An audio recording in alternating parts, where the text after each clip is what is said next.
लाएं और जो गोवर्धन को चढ़ाएं और दोबारा भरने जाएं तो चढ़ाया हुआ सब जल सूख जाए। एक ने कहा कन्हैया कबर टेढ़ी हो गई, तेरे गोवर्धन का तो अंगूठा भी गीला नहीं हुआ, तो क्या चाहे? अरे बोले यहीं आस पास में जल की व्यवस्था बना दे तो जल्दी जल्दी भर भर के जल चढ़ाएंगे। ठीक है, मन से ध्यान करो मेरे गोवर्धन का। तो ब्रजवासियों ने आंख बंद करके मन से गोवर्धन का ध्यान लगाया तो भगवान ने अपने मन से ही गंगा जी को प्रकट कर दिया। बोलो मानसी गंगा की जय। मानसी गंगा के दर्शन भये तो भर भर करके खूब जल गोवर्धन को चढ़ाया, दूध से अभिषेक कराया और जो भोग लगाने का नंबर आया तो भगवान के शरीर से ही एक दूसरी छवि प्रकट भई। कन्हैया के जैसी ही दिखाई पड़ने वाली वह छवि उड़ती हुई गोवर्धन के शिखर पे जाकर के खड़ी हो गई। तो जैसे ही ब्रजवासियों ने भोग लगाया ओल ओल करके पूरे थाल गोवर्धन भगवान के मुंह में जाकर के समाने लगे। ब्रजवासी प्रसन्न हो गए, कन्हैया ये गोवर्धन तो भैया कितनी श्रद्धा से भोग लगा रहे हैं, जीवन निकल गया कभी इंद्र नहीं आया भोजन करने, लेकिन गोवर्धन तो देखो। एक ने कहा भैया केवल भोजन ही नहीं कर रहे हैं, ये तो बर्तन भी खा रहे हैं, बर्तन सहित भोग अंदर जा रहा है। मधुमंगल बोला कन्हैया इंद्र के पूजन के बाद तो प्रसाद मिला करता था, तेरा गोवर्धन प्रसाद छोड़ेगा तो सब खा जाएगा। अरे चिंता न करो, हमारे गोवर्धन को सबकी चिंता है। खूब श्रद्धा से पूजन हुआ, भोग लगाए, जय जयकारे लगाए। बूढ़े बूढ़े ब्रजवासियों ने कहा कन्हैया तू कहे तो तेरे गोवर्धन का एक परिक्रमा लगा ले।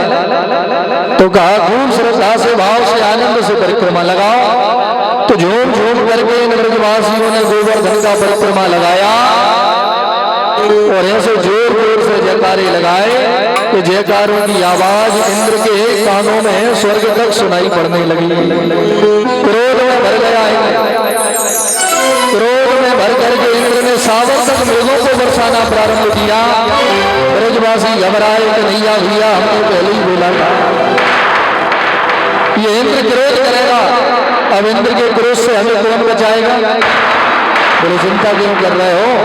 जिन गोवर्धन का हमने पूजन किया, जिन गोवर्धन का परिक्रमा लगाया, वही गोवर्धन आकर के हमारी सहायता करेंगे।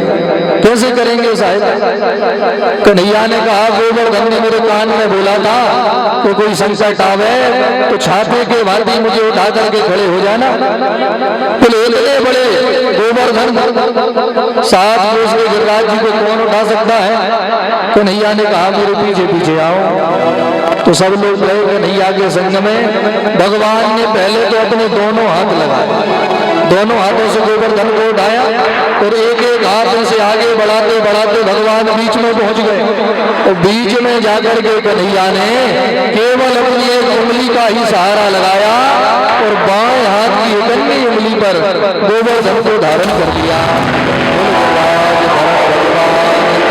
जय हो। अच्छा बाद में तुमने लिखा तो भगवान ने एक हाथ से गोवर्धन उठाया, लेकिन संत महात्मा कहते हैं भैया एक हाथ से नहीं उठाए, केवल एक उंगली से उठाए। तो हमारे ब्रजवासी तो और 4 कदम आगे निकल गए, बोले उंगली से भी नहीं उठाए। भगवान ने बाएं हाथ की सबसे छोटी उंगली का जो नाखून है ना, नख पे ही गिरिराज जी को धारण कर लिया, उंगली का भी पूरा सहारा नहीं लगाया। तो भैया 7 वर्ष के कन्हैया 7 दिन 7 रात पर्यंत तक गोवर्धन भगवान को उठा करके खड़े रहे। तृतीया के दिन इंद्र ने बरसात प्रारंभ करी, 9वीं तक बरसात चली। 10वीं को इंद्र ने आकर के क्षमा मांगी तो भगवान ने पुनः गोवर्धन भगवान को प्रतिष्ठित किया। बोल गिरिराज धरण भगवान की जय। श्री धीरज सिंह पिता धीरज सिंह